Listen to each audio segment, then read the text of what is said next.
All right, today I want to pick the brain of Larry Elder. This is a man that ran for governor of California. He also ran for president of the United States. He's one of the most respected conservative talk show hosts in the country. Larry, thank you so much for joining me again. Stephen, it's my pleasure. Thank you for having me.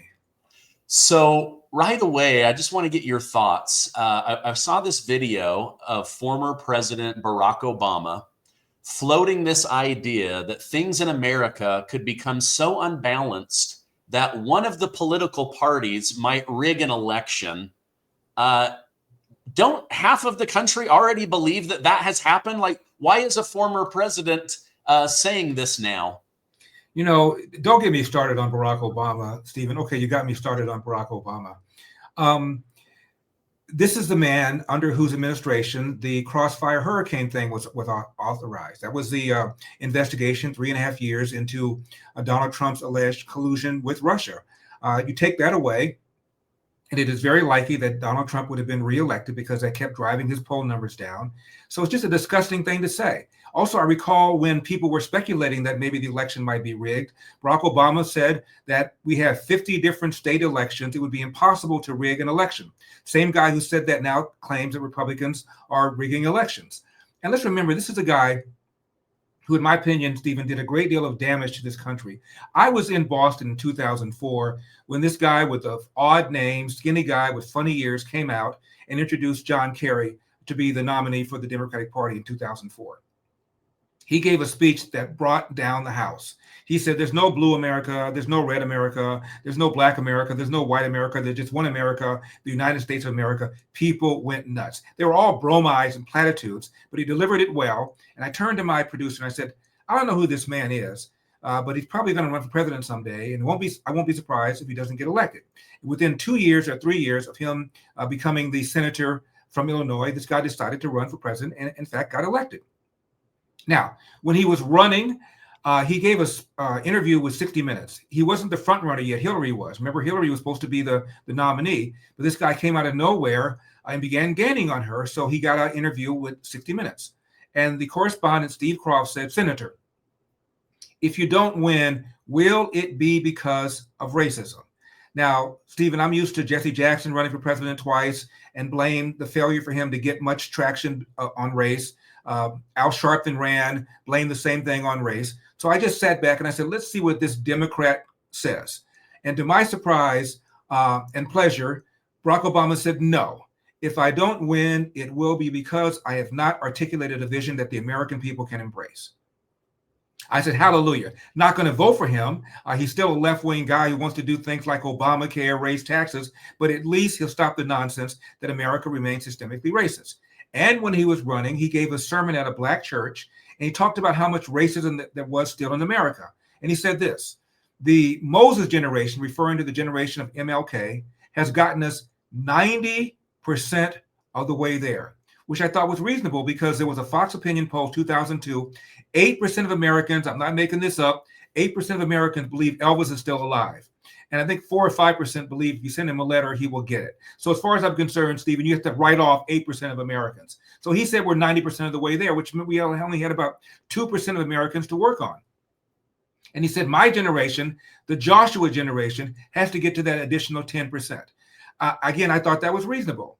When he became president, the majority of blacks and whites thought that race relations would improve. In fact, and this is very important, when he walked into the Oval Office the third week of January 2009, this man who had won with 52% of the vote had a 70% approval rating. Now, how can that be? He hadn't done anything. Even people who didn't vote for him still pulled for him because they said, at least he'll stop the nonsense about America remaining systemically racist. So, as I said, both blacks and whites thought when he walked into the Oval Office, race relations would improve. 8 years later, when he left, both blacks and whites thought race relations got worse. How did that happen? The only majority white country in the world to elect a black president and re-elect a black president. How did this happen? Because for 8 years, Stephen, this man played race card after race card after race card. The first time was when that Harvard professor, Skip Gates, had come from vacation. He lived in Cambridge, left his door key, and he and the driver broke into his own house. A neighbor saw it, didn't recognize him as belonging to the house, called the police. Cop shows up, white cop, very politely sees this man in the house, doesn't know if he belongs in the house, and asks him to come out and show ID. And instead of doing it, the professor from Harvard, tenured professor, who I think is head of the Harvard African American Studies Department, or whatever they call it, said, I'll come out if your mama tells me to come out. So he got briefly arrested while they sorted it out. And Obama knows this man. They've known each other for years. And instead of Obama saying, as he should have said, I talked with Professor Gates last night. And I said, Professor, you're a Harvard tenured professor. By definition, you're a role model. One of the reasons we have these high profile shootings and killings is because a lot of black men, when pulled over, don't comply. They don't cooperate. Comply, you won't die. You should apologize to that officer. He was just doing his job. He gave you a lawful order and you resisted it. Instead, what did Obama say? The Cambridge police acted stupidly. And that was just one of many things. He embraced Black Lives Matter. He invoked Ferguson, where Michael Brown allegedly said, hands up, don't shoot. He didn't say hands up. He didn't say don't shoot. The whole thing was bogus. He gave an interview to a podcaster and said that racism is in America's DNA. What? The first time Gallup asked Americans if they'd vote for a white president was in the 50s, and the majority of them said they would not, no matter how qualified. Now only about 4 or 5% of white people said they would not vote for a black person if they thought he or she was qualified.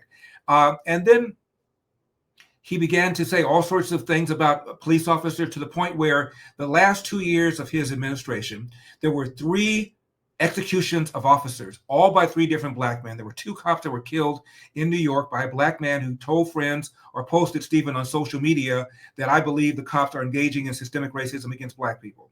3 officers were killed in Baton Rouge, Louisiana, by another black man who told friends or posted on social media the same thing. 5 officers killed execution style in Dallas by another black man who told friends or posted on social media the same thing. So this man made things worse. He perpetuated the narrative that black people are being killed by racist cops, when in fact the studies have shown for decades cops are more reluctant, more hesitant to pull the trigger on a black suspect than a white suspect. He made things worse. So how this guy comes out and begins making all sorts of statements about Republicans with a straight face is beyond me. And finally, remember, during this last campaign, he leaves the mean streets of Martha's Vineyard, goes to Pittsburgh to lecture a bunch of volunteers for Kamala Harris, black male volunteers.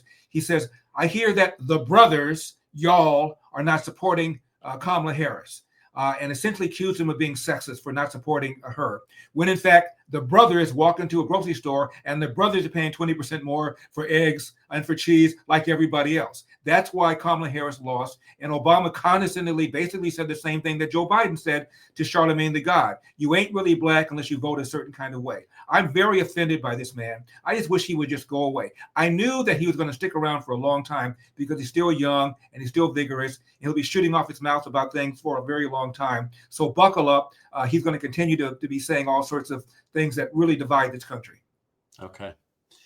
On the topic of things, kind of a long answer, Stephen. Hey, that's okay. That's okay. That's why I bring you on. I want to hear. One more thing. The man that America thought they hired was the guy who gave the interview to Steve Croft, the guy that made the sermon at the black church and said what I said about race relations. The guy they got was a guy that played the race card in a way almost as offensive as Al Sharpton. Speaking of whom, Al Sharpton visited the White House in Obama's second term something like 70 or 80 times. This is a guy who made his bones by falsely accusing a white man of raping Tawana Brawley. Whole thing was fraudulent, never apologized for it. He was involved in what was considered to be the most serious pogrom against Jews in the history of America. I'm talking about Crown Heights in 1991, Freddie's Fashion Mart, where because of his incendiary rhetoric, a black guy goes in and shoots up a bunch of people and sets a place on fire. He's in the streets, Sharpton is, Ferguson yelling, no justice, no peace, before one word of testimony had been taken. And again, as I mentioned earlier, the whole thing was bogus. And what gets me about Sharpton, probably the most offensive thing, is he claims he came out of the King movement, referring to MLK, that he was an acolyte of MLK. I think he was 10 years old when Martin Luther King was killed. And Martin Luther King was not in the streets yelling, no justice, no peace. He believed in civil disobedience. Al Sharpton believes in violent disobedience. So it's a whole different thing. And he's gotten away with that. Has a show on MSNBC, which we found out he received $500,000 from Kamala Harris to give her a suck-up interview. Didn't tell his bosses at MSNBC, and now they're mad at him. But they're not going to get rid of him because they're afraid to. He'll pull out the race card faster than you can say George Floyd, and they know it. Yeah. That was going to be my final question, so I'll just jump to that. I read this morning that a coalition of Black churches representing 28 million Americans are demanding MSNBC fire Al Sharpton and call for him to be investigated for secretly taking a $500,000 payment in exchange for a softball interview with Kamala Harris. Yeah. Are you shocked that this many I guess represented people of churches are saying, whoa, this guy's being dishonest. We feel tricked. He should be kicked off the air? I must say I am surprised, because it seems to me that should have happened the first time he was offered the job by MSNBC. The National Association of Black Journalists criticized it and said he wasn't a journalist. He had no credentials. They criticized it, but the churches didn't say anything. I'm surprised that they're saying something at all. It's a long time coming. He's got a laundry list of making anti-Semitic statements, homophobic statements, anti-white statements, and they haven't said a word. So now all of a sudden, I guess they're seeing this man for who and what he is. We'll find out whether or not it matters. Don't hold your breath, because as I said earlier, he will play the race card. He will accuse MSNBC of racism. He'll rally a whole bunch of Black people around his cause, and I don't believe that they're going to do it any more than the IRS has ever audited the National Action Network. That's Al Sharpton's nonprofit. Remember, he was light $5 million in taxes. He owed federal and state $5 million in taxes, according to the New York Times. I have no idea whether or not he ever paid it. All I know is that the National Action Network, his nonprofit, has not been audited. I think that he's toxic. I think it's a no-fly zone over him. I think he's like James Bond. He's got a license to kill. Yeah. Wow. Okay. Yeah, I was shocked to see the churches stand up. I was proud of them. I wanted to get your thoughts on this. Two things. So on the Supreme Court bench, Justice Sotomayer has equated kids taking transgender hormones and medication is equivalent to taking aspirin.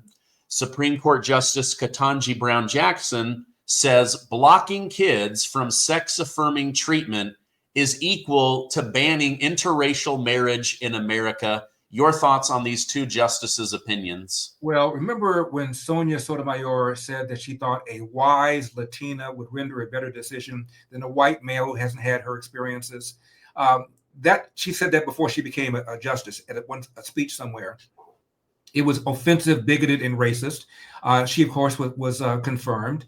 And Ketanji Brown Jackson said, when asked, how do you define a woman? And she said, I'm not a biologist. So as far as I'm concerned, you get what you get. The Tennessee law is very commonsensical. It says you cannot perform gender affirming therapy and surgery on a minor. It's not reversible. There's no real evidence that if a kid feels like he's a different sex, that kid's more likely to kill himself. I know that's what people keep saying, but the evidence, as Judge Alito said, doesn't show that whatsoever. So it seems to me it's just commonsensical. If you're 18 and you want to change your gender, that's on you. But a minor, I think it's a very reasonable thing for the government to intervene and prevent. And so equating cutting off your genitalia with stopping a black man and a white woman from marrying, or a white man and a black woman from marrying, is a bit of a stretch. Yeah. Yeah. I thought, my gosh, chemically castrating a child, disrupting their entire endocrine system, their hormone balance, chopping off their genitals. You're telling me that's aspirin? Take 2 of these and call me in the morning? Right. And that's akin to preventing an interracial marriage. It's absolutely ridiculous. And what Sonia Sotomayor said, every surgery has complications. Well, so does abortion. But that's perfectly okay with you guys. So the whole thing is just ridiculous. And I hope that eventually the Tennessee law is affirmed as constitutional. Okay, I do too. What are your thoughts on Governor Gavin Newsom publicly declaring he'll do everything in his power to actively defy President Trump and Tom Homan from removing illegal immigrants from California? Well, Stephen, I wish he'd do everything in his power to govern California as he was elected to do. We have the highest unemployment in the nation. I repeat, the highest unemployment in the nation, the slowest job creation in the nation, the greatest number of homelessness in the nation, the widest disparity between rich and poor in the nation. We've lost 1 million people in the last 3 years. Our schools are rated near the bottom. The man has taken a $100 billion budget surplus and turned it into a projected $60 billion budget deficit.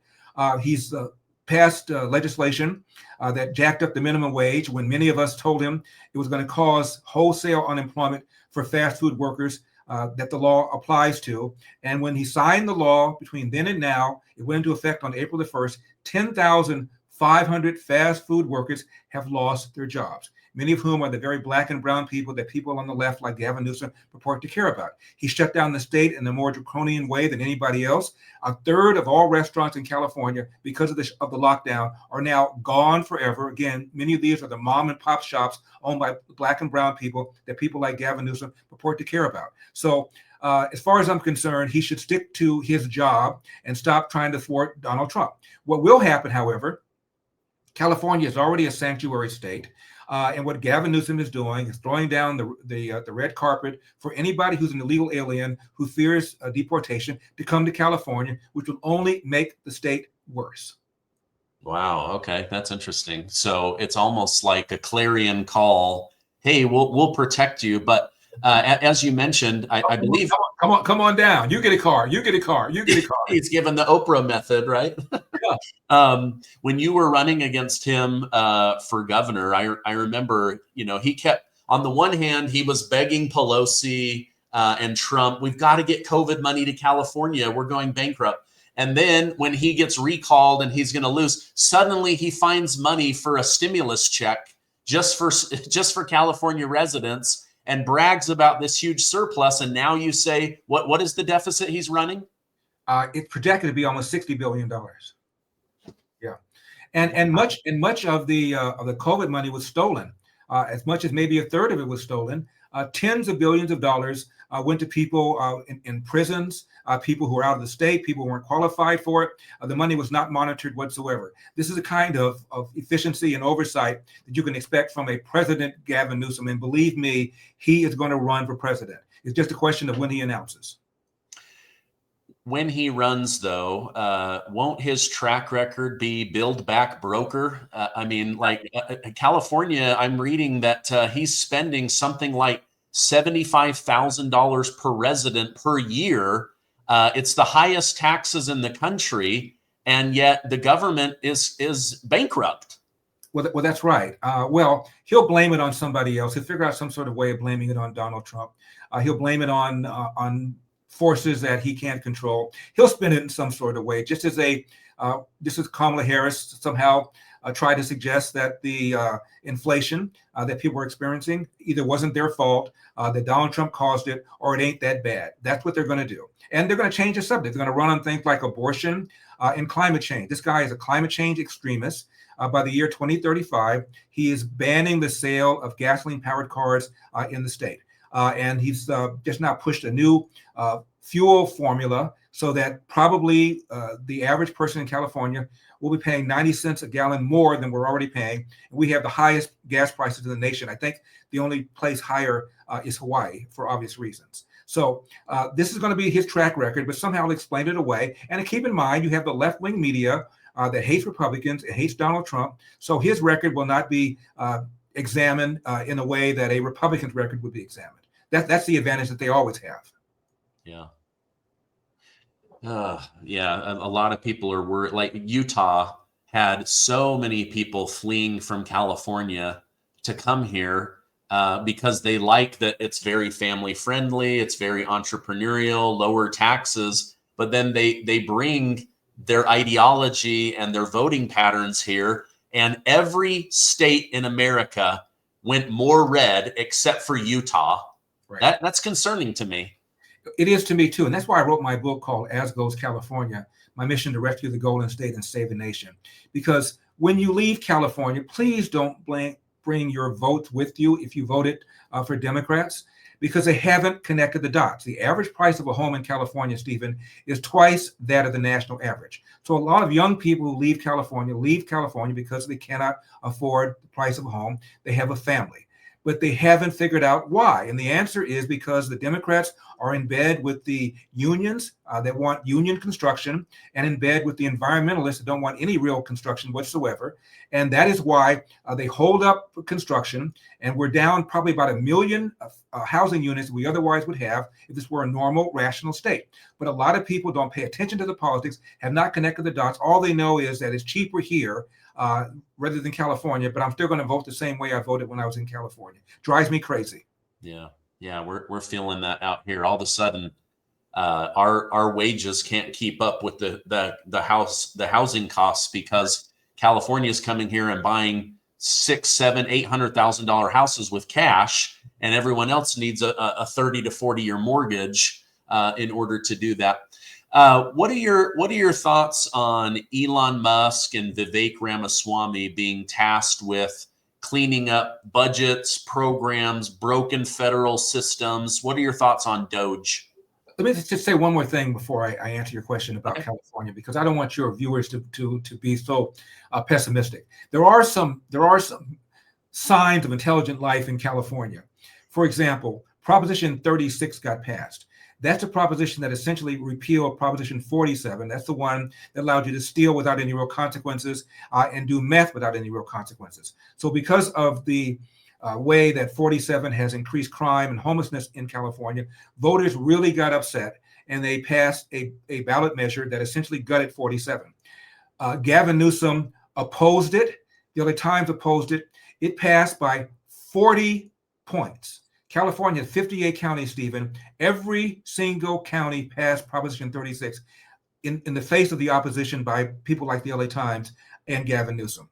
Also, the LA County DA, George Gascon, the one that Gavin Newsom appointed as DA of San Francisco, lost his bid for re-election by 30 points.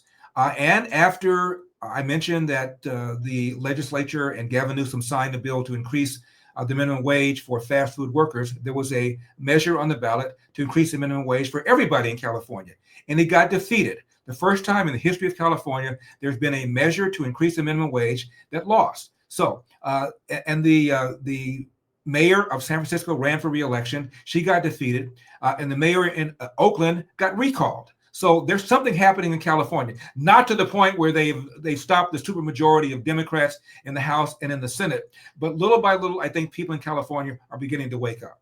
Now, as to your question about DOGE, they've got their work cut out for them. I've talked a lot about government inefficiency, and frankly, it's not the real problem of government inefficiency, although that is a real problem.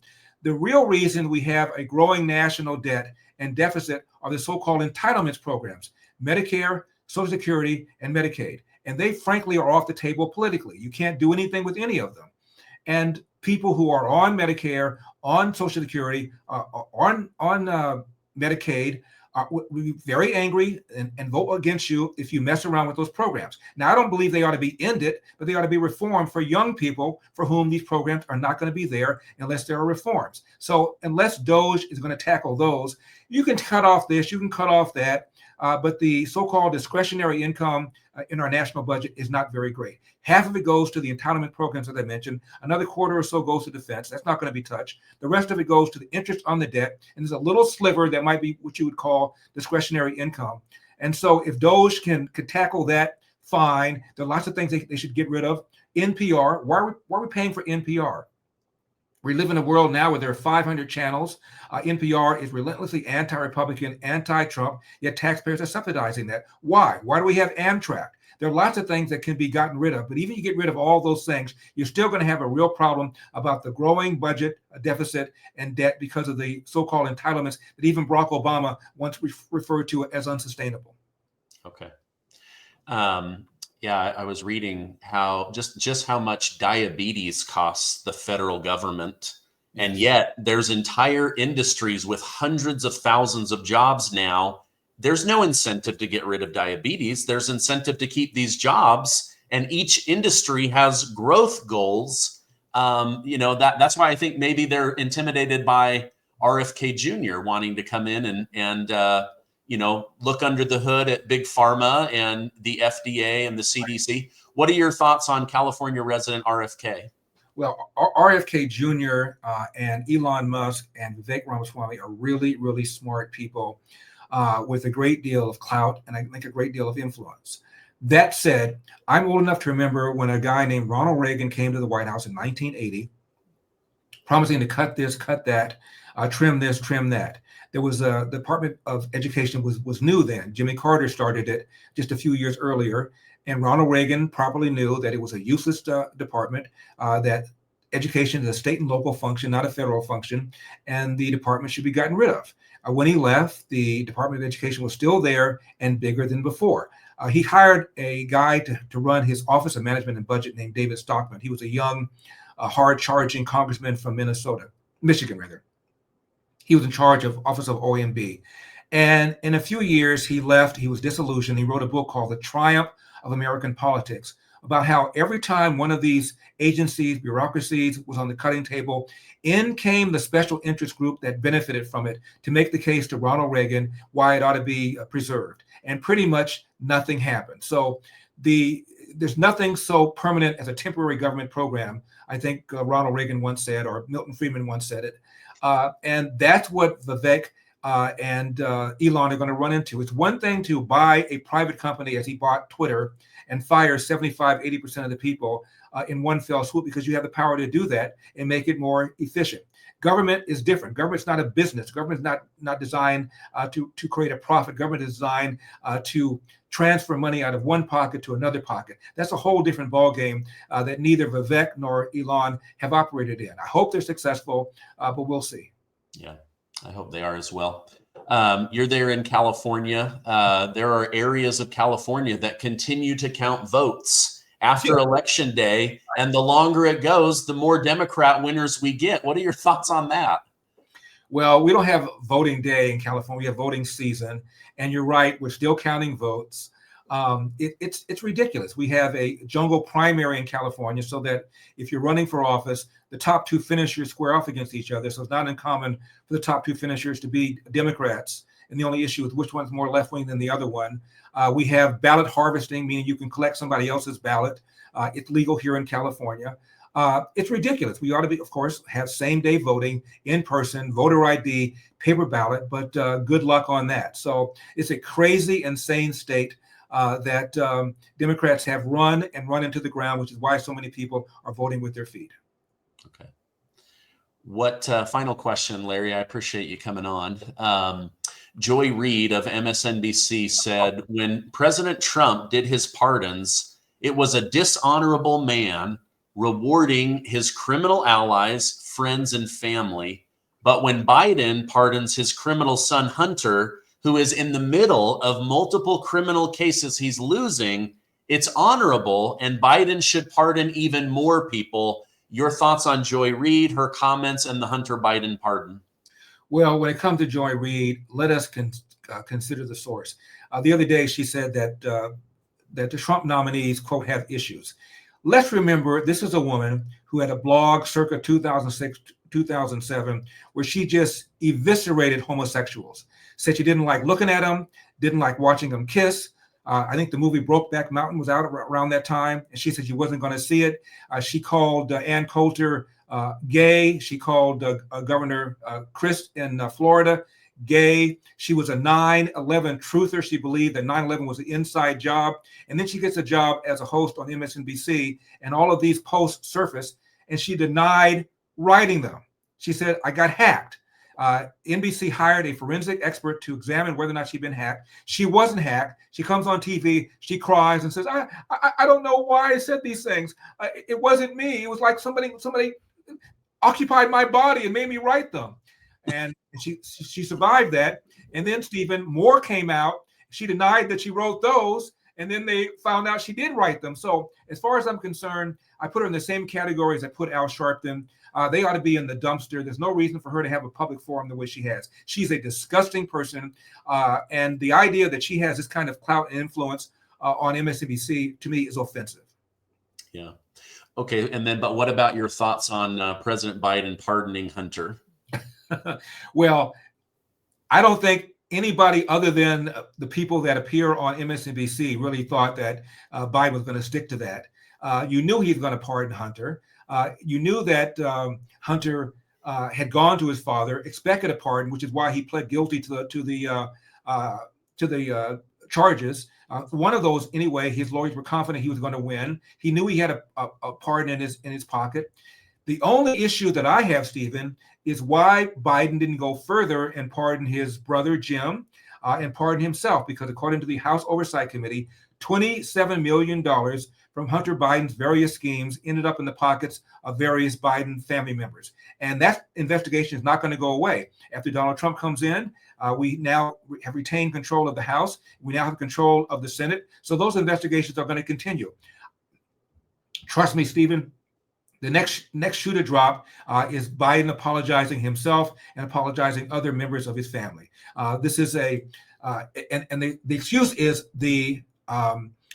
that Hunter was singled out, and had he not been my son, he would not have been prosecuted. Nonsense. These kinds of cases are prosecuted all the time, and let's remember, it wasn't just that he filled out a gun form and lied on it. He filled out a gun form, lied on it, and got the gun. Generally speaking, you fill out a gun form, there's a problem, and the person doesn't get the gun. This guy got the gun. And regarding him being singled out, yeah, he got singled out for special treatment. They dragged on the investigation, two IRS whistleblowers said, to the point where the years where he earned the most money and didn't pay taxes were excluded from the statute of limitations. So the amount of years he was exposed to was limited because of the way that they did the investigation. And they were forbidden from talking to other members of the Biden family. So this guy got special treatment from day one. The idea that he would not have been charged but for him being a Biden is a complete and total lie based upon many cases that have been brought under similar circumstances. So the Democrats are now twisting themselves in a pretzel to figure out how to justify it. The other day, Chuck Schumer was asked about this. He said, "I got nothing for you." What about the fact that Joe Biden promised he wasn't going to pardon Hunter? I got nothing for you. Well, doesn't it now suggest that Donald Trump has the moral high ground to pardon the January 6th defendants? I got nothing for you. They are embarrassed, the ones that with a straight face act as if the Democrats are morally superior to Republicans. It's been a beautiful thing to watch, frankly.